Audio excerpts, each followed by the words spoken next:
sebab pertama dia meninggalkan amal jariah, maka pahala masih mengalir kepada dia. Sebab yang kedua adalah orang-orang yang hidup menghadiahkan pahala amal soleh untuknya. Ya. Orang-orang yang hidup menghadiahkan pahala amal soleh untuk yang meninggal dunia. Maka yang meninggal ini sudah tidak bisa menambah amal soleh bagi dirinya, tapi amal solehnya masih berpeluang bertambah. Selain karena dia memiliki amal jariah, juga ada orang-orang hidup yang mau menghadiahkan pahala amal soleh untuknya. Tapi di garis bawahi di sini, tidak semua amal soleh bisa dihadiahkan. Tidak semua. Hanya amal soleh tertentu saja yang bisa dihadiahkan. Dan ini tentu berdasarkan dalil-dalil yang sahih. Ya. Enggak setiap amal soleh bisa dihadiahkan. Contohnya, Ustaz saya mau hadiahkan sholat zuhur, sholat asar untuk ayah saya, enggak bisa. Ustaz saya mau berzakat atas nama bapak saya sudah meninggal, enggak boleh. Jadi ada amalan tertentu saja. Dan amalan tertentu ini ya sesuai dengan dalil request. Ya, bukan request juga. Memang dasarnya ada, dalilnya ada. Maka jika dilakukan oleh orang yang hidup kepada orang yang meninggal, itulah bukti cinta dan sayangnya orang hidup kepada mayit. Jadi Anda bisa menasihati bahwa tambah sayang cinta kita orang hidup kepada meninggal dunia, lakukan ini. Nah, ini akan kita share kepada antum supaya nanti antum punya jawaban kalau ditanya apa yang mesti kita lakukan Ustaz kepada keluarga yang sudah meninggal. Nah, untuk mudah diingat, dihafal dulunya dan langsung kita tes. Setelah saya tulis, saya langsung hapus dan ditanya. Kenatulah yang pertanyaan pertama. Catat dulu. Nah, sayangi dia. Suka-suka gua. Sayangi HP gua. Ngatur lu. Sayangi dia. Ada berapa huruf ini? 2, 4, 6, 7, 8, 10. Nah, berarti ada 10. Set banyaknya. Ada 10 amal soleh yang bisa dihadiahkan. Sayangi dia. Sabar. Jika dilakukan oleh seseorang kepada orang yang meninggal dunia, itulah bukti cintanya, itulah bukti sayangnya dia kepada yang telah meninggal dunia. Baik, yang pertama S. Kenapa? Sedekah. Yang pertama adalah S. S adalah sedekah sunnah. Sedekah sunnah. Nah, semua sedekah yang hukumnya sunnah dapat dihadiahkan kepada yang meninggal dunia. Ya, semua sedekah yang hukumnya sunnah. Maka sedekah wajib tidak boleh. Zakat karena dia sedekah wajib nggak bisa. Ya. Semua sedekah sunnah dapat dihadiahkan. Makanya kalau ada yang bertanya, Ustaz, boleh nggak saya berkurban untuk yang meninggal dunia? Nah, kita ambil pendapat jumhur. Jumhur ulama mengatakan kurban itu adalah hukumnya sunnah muakkad. Kurban itu termasuk ibadah harta.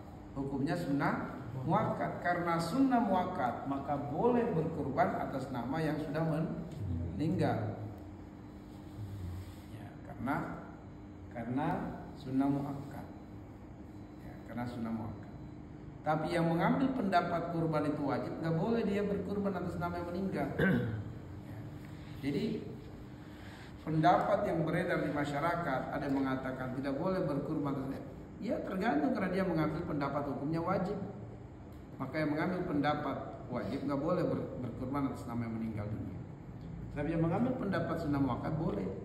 Dan saya sudah buat tulisan tentang ini dan sudah saya share ya, pada umat terkait dengan masalah boleh tidaknya kita bersedekah atas nama yang sudah meninggal dunia. Oke, jadi sedekah sunnah. Semua ibadah harta yang hukumnya sunnah dapat dihadiahkan kepada yang meninggal dunia. Ya, antum wakaf atas nama keluarga yang meninggal dunia boleh. wakaf Quran, wakaf sendal, wakaf apa saja. Diniatkan ketika meninggal dunia, pahalanya sampai. Sedekah di masjid, masukkan ke kotak infak, niatkan atas nama keluarga yang meninggal dunia, sampai langsung diberitahu oleh Allah. Saudaramu, keluargamu, ayahmu, ibumu, anakmu bersedekah atas namamu. Oke. Yang kedua,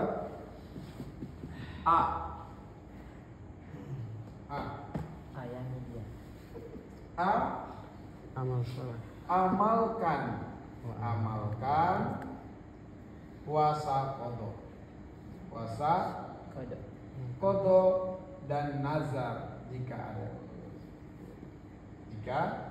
ada. Amalkan puasa qada dan nazar jika ada. Jadi boleh kita membayarkan qada puasa yang telah meninggal dunia. Sebagaimana ada sahabat yang datang kepada Rasulullah, ibu saya meninggal dan dia memiliki hutang puasa, bolehkah saya mengqada? Kata lakukan.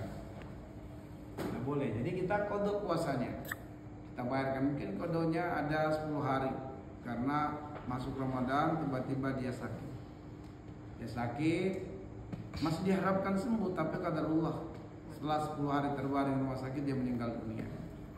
Nah, itu berarti ada 10 hari dia seharusnya ya dia ada 10 hari tertinggal puasa Ramadan, maka kita sebagai ahli warisnya mengqada puasa untuknya 10 hari. Atau ada nazar yang belum ditunaikan. Ya, dia bernazar, insya Allah kalau saya diterima di PNS, saya mau berpuasa 3 hari. Keterima dia PNS, belumlah dia tunaikan puasa, nazarnya meninggal dunia. Apa kira-kira ini? Ya. Apa tuh? Apa kira-kira ya? Sedekah sunnah, amalkan puasa qada dan nazar jika ada.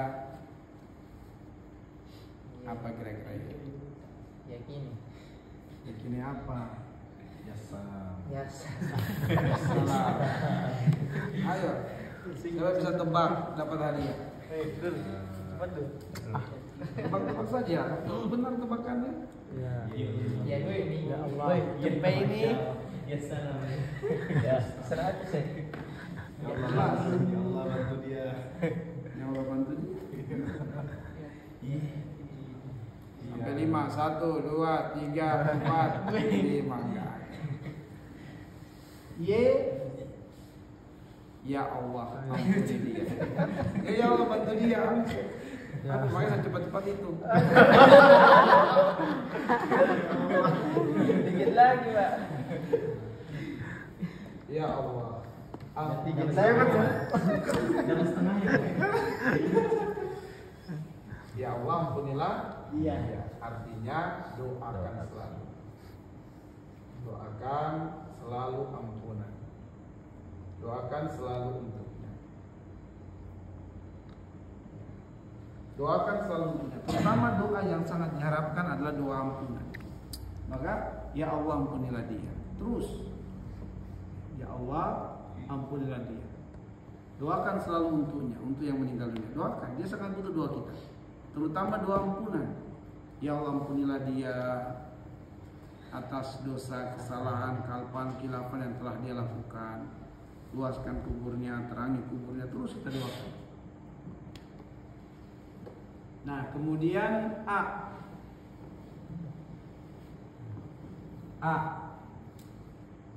apa kira-kira? Amal. Allah Akbar. Amal sudah ada. Abadikan. Apa abadikan? A adalah Azarkan. amanah badal haji dan umroh. Badal haji dan umroh. Jadi ini sampai kepada mayit. Kalau kita menjalankan amanah badal haji dan badal umroh. Itu hadiah terbesar. Kalau kita ada rezeki, kita hadiahkan bapak kita, ibu kita sudah meninggal, kakek nenek kita sudah meninggal, dengan amanah badal haji dan umroh. Apakah kita sendiri yang membadalkannya, ataukah kemudian orang lain yang kita tunjuk menjalankan amanah badal haji dan umroh? Maka langsung Allah kabarkan kepada mayit bahwa keluargamu telah menghadiahkan pahala haji dan umroh. Itu pahala besar itu. Karena tidak ada balasan bagi haji kecuali surga. Sedangkan umroh kita tunaikan, maka itu menggugurkan banyak dosanya. Sehingga kata Nabi, dia seperti kayaumin waladatuhu ummuhu, bersih dari dosa, seperti hari dilahirkan, suci. Oke, kemudian N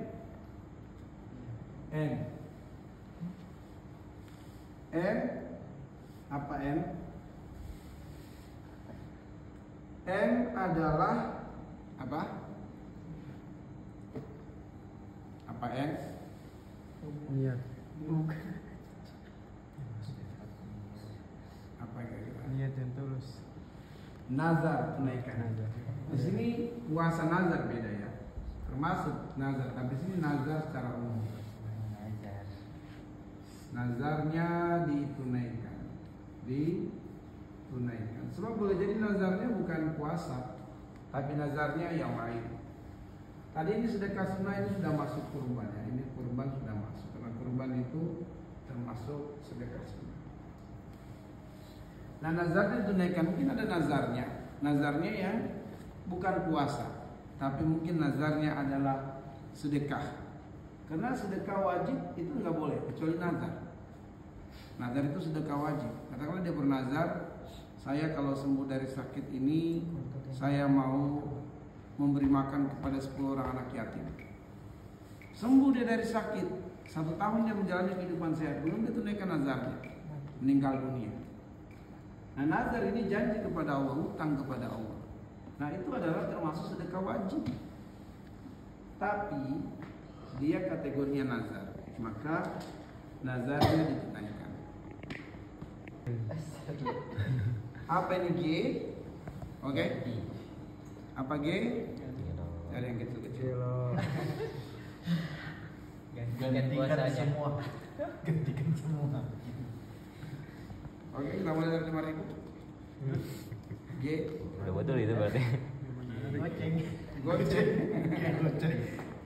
Apa G? Gocap Ustaz. Gorengan. 1, 2. Benar ini saya ingin dia untuk orang yang meninggal dunia. Gugur. Jangan asbun juga. Asbun tapi ada dalilnya supaya Gugurkan dosanya. guguran. Gantikan. 3. Jangan utang. Nah, jadi kalau dia berhutang, tunaikan hutangnya, lunaskan hutangnya, ganti hutangnya. Karena kata Nabi SAW, nafsul mu'min mu'allaqah hatta yubda anhu dainuhu. Meskipun dia seorang mukmin, kalau meninggal dunia dalam keadaan ada hutang, nggak bakal masuk surga sampai hutangnya dilunaskan di dunia. Kan sholatlah kalian untuk saudara kalian, aku tidak akan menyolatinya. Tapi jika ada sahabat lain mengatakan, ya Rasulullah, sayalah yang akan menanggung hutang-hutangnya, barulah Nabi akan menyolati yang meninggal. Ya, jadi teman-teman sekalian, jangan anggap remeh masalah hutang ini. Ya. Kita belum bisa membayar angsuran atau belum bisa membayar hutang, segera berkabar. Jangan diam. Sebab apabila kita diam, kita tidak minta ridhonya si pemilik hutang. 1 hari berlalu, 1 hari lewat dari jatuh tempo, kita menzolimi dia 1 hari. Si pemilik hutang menunggu kabar pun nggak ada kabar-kabarnya nih. 2 hari berlalu, 2 hari kita zolimi dia. Karena al-muslimun ala syurutihim. Muslim terikat dengan akad. Akadnya itu adalah batas tempo. Jadi kalau kita bisa bayar sebelum waktu tempo, itu keutamaan. Kalau kita bayar di hari temponya, termaafkan. Tapi lewat dari waktu tempo, kezoliman. Sampai kita mendapatkan ridho dari pemilik hutang. Jadi jatuh temponya besok. Segera minta kabarnya, minta ridhonya kalau kita belum bisa bayar besok. Afwan akhifillah, besok jatuh tempo hutang saya atau anggaran saya. Afwan, saya belum bisa bayar hutang saya. Saya sudah ucap, mohon ridho antum. Nah, seorang muslim yang dimintai oleh saudaranya keridoannya dan benar-benar dia sedang dalam kondisi sulit untuk membayar hutang, maka seorang muslim harus meridhoi dan melapangkan saudaranya. Dan itu sebagaimana petunjuk Al-Quran di surat Al-Baqarah ayat 280 ya, 280. Nah, Allah memberi petunjuk di sana.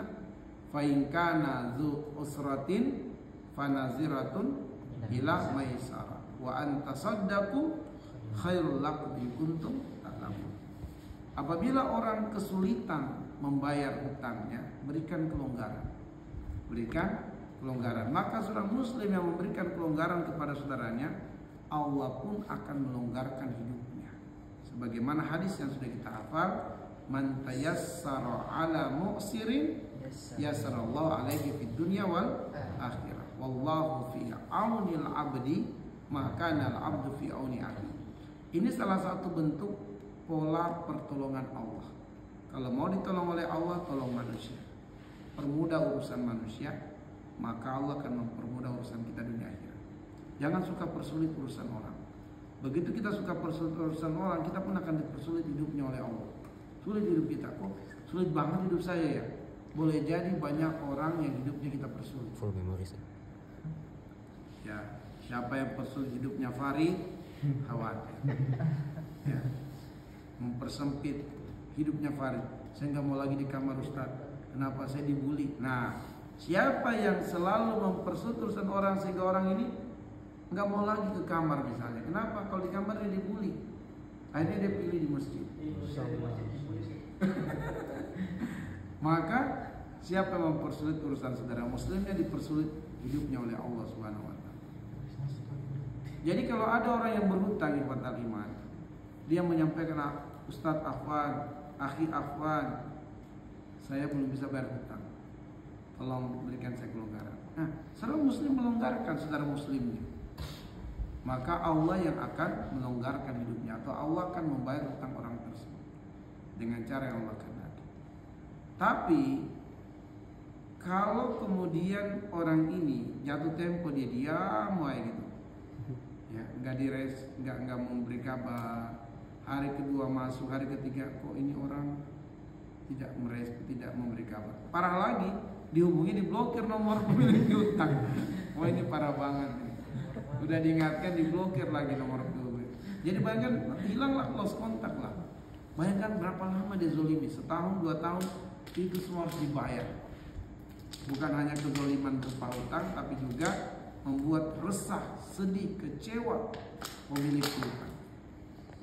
Akhirnya mengikuti syariat Islam dalam pembagian warisan, tidak bertengkar, tidak berkelahi. Pertengkaran orang-orang yang hidup itu bisa menyebabkan luka dan derita yang bertambah bagi mayit.